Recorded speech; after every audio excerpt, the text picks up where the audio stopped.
श्री शिवाय नमस्तुभ्यम। 4 जनवरी को है बुधवार की प्रदोष यानी बुध प्रदोष। बुध प्रदोष के दिन करने वाले ये कुछ विशेष उपाय हैं। अलग अलग मनोकामना के हिसाब से इन उपायों को आप कीजिएगा। महादेव आपकी सर्वकामना पूर्ति करेंगे। चलिए वीडियो शुरुआत करते हैं। तो स्वागत है मोदी जी ऑफिशियल चैनल पर। आपने अभी तक चैनल को सब्सक्राइब नहीं कर रखा तो प्लीज चैनल को सब्सक्राइब कीजिएगा। तो पहला जो उपाय है वह उपाय है, इस साल की या पहली प्रदोष पड़ रही है तो आप उपाय तो जरूर कीजिएगा। तो पहला उपाय है, अगर आप बहुत परेशान हो कि हम क्या निर्णय लें, हम नौकरी करने कहाँ जाए कहाँ नहीं जाए, या फिर बच्चों का विवाह यहाँ करे कि कहीं और करे, कौन सा व्यवसाय शुरुआत करे, दुकान खोले कि नहीं खोले, अगर दुकान खोलते भी है तो हमारी क्या जीत होगी, हमारे लिए अच्छा होगा। तो ऐसी स्थिति में आप इस उपाय को जरूर करना। क्या करोगे, आपको लेना है एक बेलपत्री। जी हाँ, एक बेलपत्री लीजिएगा। उस बेलपत्री को आपको बेलपत्री के वृक्ष के नीचे समर्पित करना है। पर जब आप बेलपत्री की जड़ के नीचे समर्पित करोगे तब आपको महादेव का भोला शंकर नाम लेना है।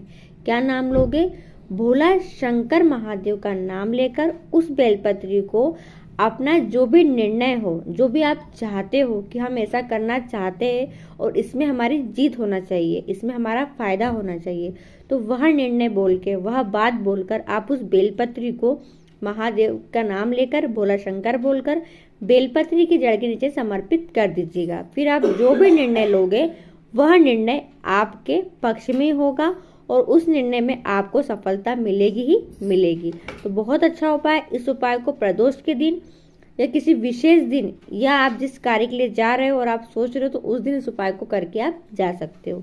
दूसरा उपाय है, अगर काफ़ी समय से कोई मनोकामना आपकी पूरी नहीं हो रही है, कोई कार्य आपका अटका पड़ा हुआ है, कोई केस चल रहा है अदालत में, आपकी फाइल आगे नहीं बढ़ती है, या आपने कहीं इंटरव्यू दे रखा है पर वहाँ से अभी तक नौकरी के लिए लेटर नहीं आया है, या फिर आपने कोई बच्चों के लिए विवाह की बात कर रखी है और वहाँ से कोई निर्णय नहीं आ पाया है, अटका हुआ कोई कार्य है आपका, तो इस उपाय को आपको प्रदोष के दिन करना है और प्रदोष काल के समय ही करना है। क्या करेंगे, आपको लेना है 1 लोटा जल और 1 समी पत्र, ठीक है, और आपको जाना है महादेव के मंदिर। महादेव के मंदिर जाकर सबसे पहले आप उस समी पत्र को शिवलिंग के ऊपर अपने अटके हुए कार्य की, अपने मनोकामना को बोलकर समर्पित करो, ठीक है। पहले चढ़ाएंगे समी पत्र, फिर उसी समी पत्र को आपको वापस उठा लेना है, ठीक है। शिवलिंग पे चढ़ाया, फिर वापस उसी समी पत्र को आपको उठाना है और उठाकर महादेव की सबसे छोटी पुत्री माँ अष्ट सुंदरी का जहाँ स्थान होता है ना, वहाँ पर समर्पित कर देना है। और 1 लोटा जल जो लेकर गए उस 1 लोटे जल को शिवलिंग के ऊपर धीरे धीरे धीरे अपनी मनोकामना बोलते हुए समर्पित कर देना है। बस फिर आप देखना आपका अटका हुआ कार्य कितनी जल्दी संपन्न होता है। इस उपाय को केवल प्रदोष के दिन किया जाता है, तो बुध प्रदोष है, इस उपाय को अवश्य कीजिएगा। तीसरा उपाय है सर्व कामना पूर्ति का है। प्रदोष का दिन हो और आपने कोई व्रत नहीं रखा है प्रदोष का, तो व्रत नहीं रखा है तो इस उपाय को तो आप अवश्य करो। ये मनोकामना पूर्ति के लिए मनवांछित फल की कामना का उपाय होता है। इस उपाय को कम से कम 3 या 5 प्रदोष तो करना ही चाहिए। आपको लेना है 1 कलश, जी हाँ, 1 तांबे का कलश लीजिए। उस तांबे के कलश में थोड़ा सा जल डाल लीजिए, पूरा भर के नहीं, थोड़ा सा जल डाल लीजिए और उसमें ही आपको 1 बेलपत्री डालना है। अगर 5 बेलपत्री है तो बहुत अच्छी बात है, और 5 बेलपत्री नहीं है तो 1 बेलपत्री तो उस कलश में डाल लीजिए। क्या डाला, जल, फिर बेलपत्री, फिर आपको उसी के अंदर डालना है थोड़े सा गुड़ का डल्ला। थोड़े से गुड़ जो होता है घर में मिल ही जाता है, तो गुड़ डाल लीजिए। फिर आपको डालना है 1 समी पत्र और आपको डालना है हरा मूंग। क्या क्या डाला है, जल, फिर आपने डाला है थोड़ा 1 बेलपत्री, गुड़ का डल्ला, समी पत्र और 5 या 7 हरे मूंग के दाने। और इस कलश को लेकर आपको महादेव के मंदिर जाना है। पर इस उपाय को प्रदोष काल में यानी कि 5 बजे से लेकर 7 बजे के बीच में ही करना है। प्रदोष काल का समय कब होता है, सूर्यास्त के 45 मिनट पहले और सूर्यास्त के 45 मिनट बाद, तब तक आपको इस उपाय को करना है। महादेव के मंदिर जाकर उस जल को, कलश को आपको समर्पित करना है शिवलिंग के ऊपर ही। शिवलिंग के ऊपर समर्पित करोगे तो लोटे में जो बेलपत्री है, हरा मूंग है, समी पत्र है, उसको हाथ से निकाल कर आप शिवलिंग के ऊपर समर्पित कर सकते हो। पूरा की पूरा आप समर्पित करिए। अपनी मन की अभिलाषा जो भी कामना है बाबा से कहिए। सरल उपाय है, आप इसको कम से कम 4 या 5 प्रदोष करना, आपकी मनोकामना अतिशीघ्र पूरी हो जाएगी। चौथा उपाय, गुरुजी ने आशुतोष शिव महापुराण कथा में बताया है कि अगर दिल की कोई मनोकामना है और काफ़ी दिनों से पूरी नहीं हो पा रही है और आप महादेव के मंदिर जाते हो, रोज जाते हो, तो आप प्रदोष के दिन शाम के समय जरूर जाना। और प्रदोष के दिन शाम के समय महादेव के मंदिर में नंदी जी जहाँ बैठे रहते हैं, नंदी जी के पास आपको बैठना है। और नंदी जी के पास बैठकर आपको नंदी जी के सम्मुख बैठकर, पास बैठकर, महादेव के सम्मुख बैठकर आपको अपने दिल की मनोकामना बोलना है। और अगर आप मनोकामना नहीं भी बोलते हो तो नंदी जी के पास बैठकर जो भी सोचते हो मन में महादेव को देखते हुए, वह कामना आपकी, मनोकामना आपकी महादेव तक पहुंच ही जाती है। और नंदी जी के कान में अवश्य बोलकर आए कि नंदी जी, हमारी यह कामना है और बहुत दिनों से हम महादेव को बोल रहे हैं पर पूरी नहीं हो रही है। हे नंदीश्वर, हमारी यह मनोकामना अतिशीघ्र पूरी हो। ऐसा आप नंदी जी के कान में बोलकर फिर घर की ओर आइए।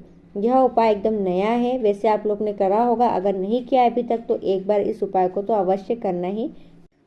पांचवा उपाय, कार्य की सिद्धि के लिए, रुके हुए कार्य के लिए। इस उपाय को करने के लिए आपको चाहिए बेलपत्री का गूदा। जी हाँ, बेलपत्री का जो फल आता है उस फल के अंदर जो गूदा होता है उसको आपको निकाल लेना है। ठीक है, पूरा इस तरीके का आपको वीडियो में दिख रहा है, ऐसा आपको गूदा पूरा की पूरा निकाल लेना है। और इस गूदे को सुखाकर, जलाकर भस्म तैयार करना है। जी हाँ, भस्म तैयार करने के लिए आपको देसी गाय का घी का उपयोग करना है। देसी घी डालकर उसको जलाइएगा। जलाने के बाद उसकी भस्म निकलेगी। पर आप बोलोगे दीदी इतना समय नहीं है कि हम उसको सुखाए और सुखाकर जलाकर भस्म बनाए, तो आप मार्केट में जाइएगा जहाँ पर पूजन की सामग्री मिलती है ना, पूजन की सामग्री जहाँ मिलती है वहाँ आप बोलिएगा आपको सूखा बिला का गूदा चाहिए, तो आपको सूखा गूदा मिल जाएगा बिले का। उसको घर लाइए, घी डाल के जलाइए और जलाने के बाद, जलने के बाद जो भस्म तैयार होगी उस भस्म को पहले छानना और छानने के बाद एक कटोरी में रख लीजिएगा। ठीक है, इतना किया। और उसको प्रदोष के दिन आपको दिन भर में कभी भी समय मिले आप उसको भस्म को लेकर बेलपत्री की जड़ के पास जाइए। वहाँ जाकर आपको अपने रुके हुए कार्य को, अपने कार्य को बोलकर, अपनी मनोकामना को बोलकर थोड़ी सी भस्म बेलपत्री की जड़ में समर्पित करना है। और समर्पित करते समय आपको जो नाम लेना है वह नाम लेना है श्री कुंदकेश्वर महादेव का नाम लेंगे। क्या नाम लेंगे, फिर से सुन लीजिए, श्री कुंदकेश्वर महादेव। श्री कुंदकेश्वर महादेव का नाम लेकर उस भस्म को समर्पित कीजिए, अपनी मनोकामना बोलिए। फिर आपको उसी भस्म को वापस एक चुटकी उठाकर अलग कटोरी में रख लेना है। जिस कटोरी में लेके गए उसमें मत रखिएगा, अलग कटोरी लेके जाइएगा और उस चढ़ी हुई भस्म को एक चुटकी आपको उठाकर अपनी कटोरी में डाल लेना है। फिर आप उस भस्म को लेकर आप उस बेलपत्री के वृक्ष के आसपास जो भी मंदिर हो महादेव का, वहाँ जाइए। वहाँ जाकर उस भस्म को, जो चढ़ी हुई भस्म थी, उसी भस्म को आपको शिवलिंग के ऊपर माँ पार्वती, माँ सती का नाम लेकर समर्पित कर देना है, अपनी मनोकामना को बोलते हुए। बाबा के ऊपर, शिवलिंग के ऊपर आपको समर्पित कर देना है। फिर आपको एक लोटा साफ जल भी उसी भस्म के ऊपर धीरे धीरे धीरे समर्पित कर देना है। बस इतना सा यह उपाय है, बहुत सरल उपाय है। प्रदोष का दिन है, मौका मत जाने दीजिएगा। और बुधवार की जो प्रदोष होती है वह प्रदोष मनोकामना पूर्ति की विशेष प्रदोष होती है, तो आप तो अवश्य कीजिएगा। श्री शिवाय नमस्तुभ्यं।